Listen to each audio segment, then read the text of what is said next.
Tim Gabungan Independen Pencari Fakta terus bergerak mencari fakta-fakta untuk mengusut tragedi Kanjuruhan. Tim disebar, ada yang ke Stadion Kanjuruhan dan ada yang menemui para korban.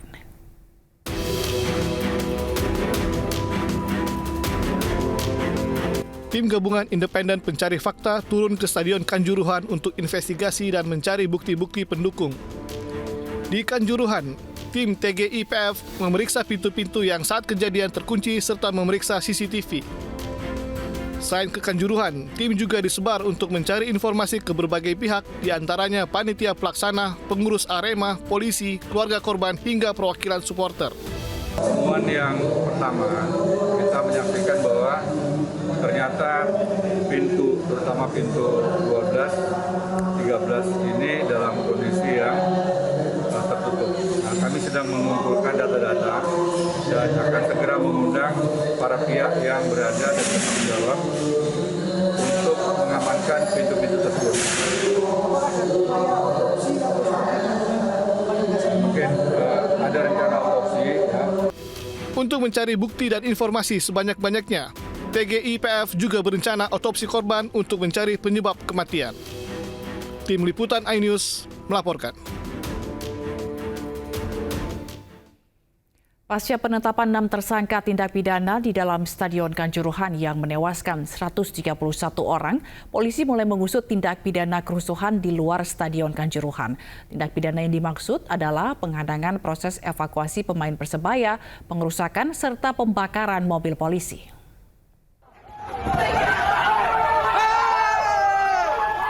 Pengusutan tindak pidana kerusuhan di luar Stadion Kanjuruhan pada 1 Oktober lalu disampaikan oleh Kadif Humas Mabes Polri Irjen Pol Dedi Prasetyo di Mapolda Jawa Timur. Menurut Dedi Prasetyo, polisi akan melakukan pengusutan secara berimbang karena ada 2 TKP dalam kerusuhan Stadion Kanjuruhan Malang. 1 terjadi di dalam stadion dan telah ditetapkan 6 orang tersangka, serta 1 TKP kerusuhan lagi terjadi di luar stadion. Adanya tindak pidana di luar stadion diantaranya adanya penghadangan saat proses evakuasi pemain Persebaya, pengerusakan, serta pembakaran mobil polisi. Untuk mengusut tindak pidana di luar stadion, polisi telah memeriksa 34 CCTV, baik di dalam maupun di luar Stadion Kanjuruhan. Di luar pun juga ada kejadian. Yang di luar ketika tim pengaman melakukan evakuasi terhadap pemain dan ofisial Persebaya keluar, butuh waktu sekian lama, cukup lama dihadap dan sebagainya. Dan juga di luar terjadi pidana juga, baik perusahaan, pembakaran dan lain sebagainya. Di situ juga kepolisian melakukan penembakan gas air mata untuk menghalau dan membubarkan massa agar tidak terjadi tindakan anarkis yang lebih masif. Nah, jadi ada dua TKP, ada 2 kejadian ini yang sama-sama lagi diusut secara seimbang. Partai Golkar Sabtu kemarin menggelar pertemuan dengan PDI Perjuangan yang berlangsung di Monumen Nasional Jakarta Pusat. Dengan beragendakan jalan pagi bersama, hal ini juga termasuk dalam safari politik untuk berkomunikasi dengan para ketua umum partai politik agar bersama-sama membangun bangsa.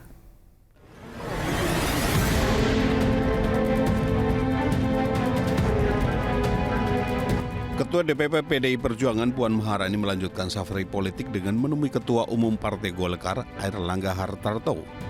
Pertemuan Puan dengan Airlangga digelar sembari berolahraga bersama di kawasan Monas, Jakarta Pusat Sabtu pagi. Menurut Puan Maharani, walau pemilu 2024 masih cukup lama, konsolidasi lintas partai diperlukan untuk mempersatukan pikiran dan persepsi. Sementara menurut Airlangga Hartarto, pertemuan di Monas merupakan simbol sejarah Indonesia dan pembangunan negara yang berkelanjutan. Airlangga pun menambahkan, kedepannya untuk pembangunan negara agar berkelanjutan, tentunya diperlukan ruang kerjasama yang sangat luas dan terbuka lebar. Persaingan Pilpres adalah persaingan biasa. Kita sudah ikut berbagai pemilu, menang kalah soal biasa, tetapi yang tidak biasa adalah bagaimana kita menyejahterakan rakyat. Harus paham kapan waktunya bertanding, kapan waktunya bersanding. Karena semata-mata itu adalah untuk kesejahteraan rakyat Indonesia dan bangsa dan negara. Kegiatan pagi hari juga dilakukan di Kota Pahlawan, Surabaya Kamis lalu. Berbagai kegiatan digelar mulai dari kegiatan olahraga, sosial hingga pelatihan. Tak lupa deklarasi dukungan untuk Puan juga dilakukan.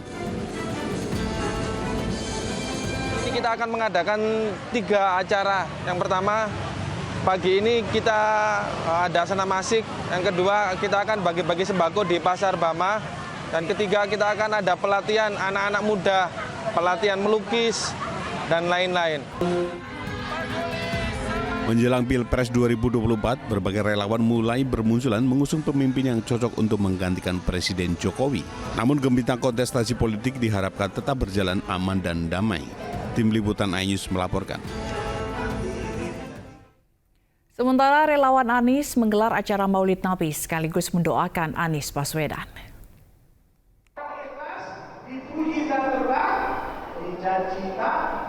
Acara Munajat Cinta untuk Anies digelar di Geraha Hajah Siti Hindun, Bogor Selatan. Relawan dari Bogor Raya dan Sukabumi hadir dan mendoakan Anies Baswedan di masa purna tugas terhindar dari fitnah.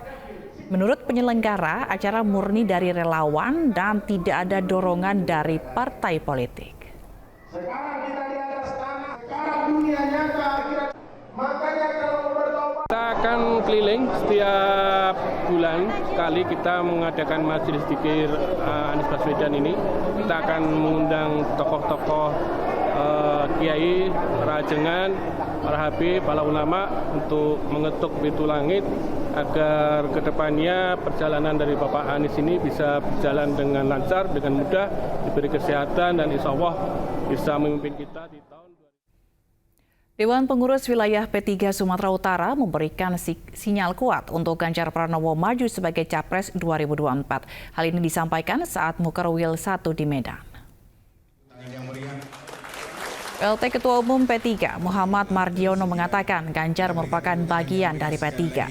Hingga kini P3 juga masih terus menseleksi suara dari arus bawah. Ganjar juga dinilai memiliki rekam jejak dan latar belakang yang baik selama menjadi Gubernur Jawa Tengah. Selain P3 Sumut, sebelumnya P3 Sulawesi Selatan dan P3 Banten juga telah mendeklarasikan dukungannya terhadap Ganjar Pranowo sebagai calon presiden 2024. Ya nanti kita tunggu ya, yang lain-lain itu bersuara dulu secara mayoritas nanti. Nah setelah itu baru nanti kita bawa ke KIP, kemudian kita mengambil keputusan. Kemudian ya tentu Pak Ganjar adalah merupakan bagian dari tokoh kita ya. Kemudian Pak Ganjar juga keluarga besar P3 karena mertua beliau itu juga seorang kiai yang dulunya sampai akhir hayatnya beliau wafat juga di P3. Kakak ipar beliau ini sekarang anggota fraksi P3 di Jawa Tengah. Gubernur Jawa Tengah Ganjar Pranowo menganggarkan 3,8 triliun rupiah dari APBD Jawa Tengah untuk belanja ke UMKM lokal. Hal tersebut dilakukan Ganjar sebagai bentuk komitmen Pemprov Jateng menggunakan produk dalam negeri.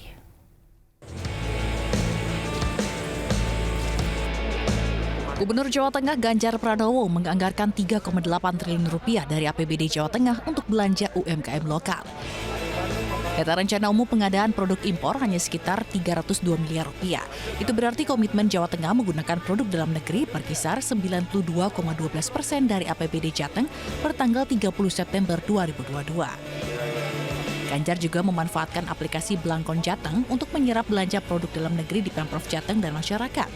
Hingga 30 September 2022, persentase realisasi belanjanya kurang lebih 12,17%. Lakukan percepatan. Jadi komitmen untuk produk dalam negeri dan UMKM yang ada di Provinsi Jawa Tengah dari data rencana umum pengadaan atau penyedia ini kurang lebih 3,8 triliun. Terus kemudian data rencana umum pengadaan komitmen produk dalam negeri itu 3,5 triliun. Ganjar pun menekankan komitmennya untuk terus menggunakan produk dalam negeri, terutama produk UMKM lokal asal Jateng.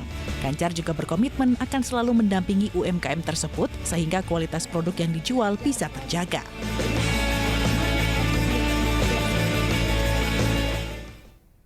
Ratusan warga Pekalongan, Jawa Tengah bersama TNI Polri mengarak bendera merah putih raksasa keliling kota. Kegiatan ini untuk memperingati HUT ke-77 TNI.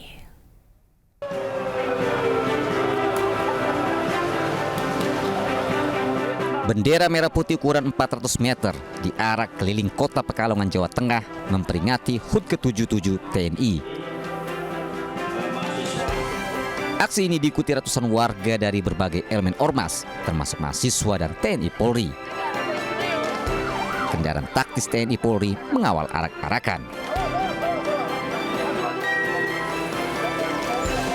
Sebelum mengarak bendera merah putih, peserta lebih dulu melakukan apel kebangsaan di lapangan Mataram, Kota Pekalongan. Justru masyarakat, Pemda dan tokoh masyarakat dan tokoh agama itu yang menyiapkan acaranya, bukan TNI-nya. Kalau tempat lain TNI yang menyiapkan sendiri, kalau justru tempat sini Pekalongan yang hal yang unik adalah beliau-beliau yang menyiapkan seluruhnya. Ya, kita di sini menunjukkan bahwa kita solid, tetap mendukung apapun.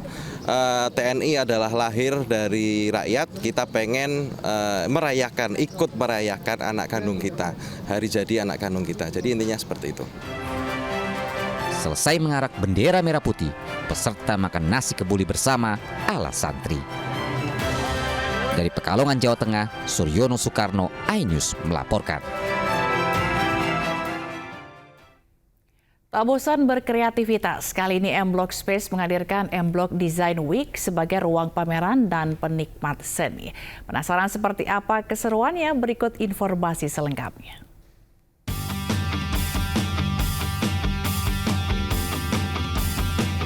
Ingin mengisi waktu dengan kegiatan positif dan kreatif, M Block Design Week bisa menjadi salah satu pilihan. Sebagai bagian dari M Block Festival 2022, M Block Design Week menjadi ruang berkumpul, berbincang, serta ruang pameran bagi para desainer lokal, penggemar, dan penikmat seni. Di sini berbagai komunitas desain Indonesia bisa bertukar ide kreatif mengenai karya desain sehingga memunculkan beragam bentuk desain baru yang unik, fungsional, dan bermanfaat bagi masyarakat.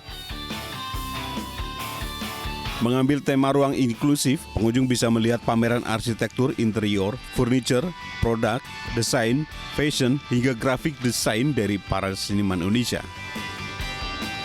Inisiatif untuk mengadakan itu karena ini meliputi berbagai bidang desain, ada arsitektur, interior, furniture, produk, desain, fashion, ada graphic design gitu ya. Nah, jadi ada beberapa bidang desain yang kami kumpulkan di satu tempat supaya publik bisa mengapresiasi bahwa desain itu sesuatu yang dekat sebetulnya dengan keseharian tapi mungkin kurang disadari gitu. Tak hanya itu, di sini pengunjung juga bisa mengikuti bincang kreatif dan workshop seperti workshop seni tanah liat ini. Dari Titaneh ini workshop mengenal seni tanah liat ya. Ini merupakan sebenarnya seni yang lumayan udah lama karena fungsional juga dari zaman peradaban yang dulu-dulu ya.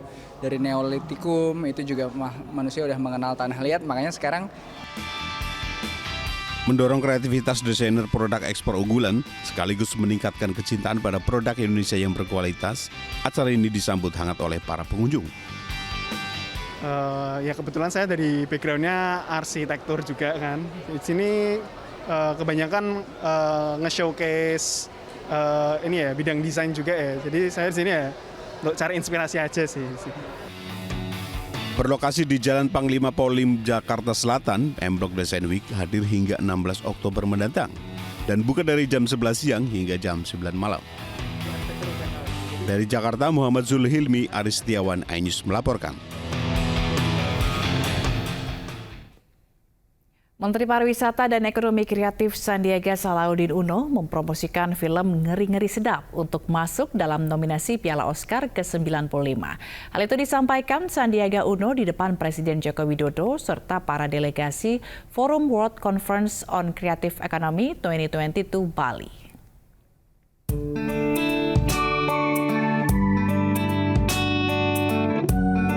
Wamen Parekraf Angela Tanusudibyo yang juga Wakil Ketua Umum Partai Perindo bidang ekonomi digital dan kreatif menghadiri pembukaan Forum World Conference on Creative Economy 2022 di kawasan Nusa Dua, Badung, Bali. World Conference on Creative Economy 2022 Bali secara resmi dibuka oleh Presiden Republik Indonesia Joko Widodo. Sejumlah topik akan menjadi bahasan dalam forum World Conference on Creative Economy 2022 Bali, di antaranya masalah ekonomi, hak para pekerja kreatif, hak kekayaan intelektual, inklusivitas hingga masa depan ekonomi kreatif. Sementara itu, Menteri Pariwisata dan Ekonomi Kreatif Sandiaga Salahuddin Uno dalam kesempatan tersebut mempromosikan film drama keluarga berjudul Ngeri-Ngeri Sedap untuk masuk dalam nominasi Piala Oscar ke-95. Film Ngeri-Ngeri Sedap ini adalah contoh yang bisa kita gemakan, kita gaungkan sebagai bagaimana ekonomi kreatif, subsektor film bisa menjadi pengungkit, pemicu dan pemacu dari recovery kita. Film drama keluarga berjudul Ngeri-Ngeri Sedap menceritakan budaya lokal khususnya di Danau Toba, Sumatera Utara.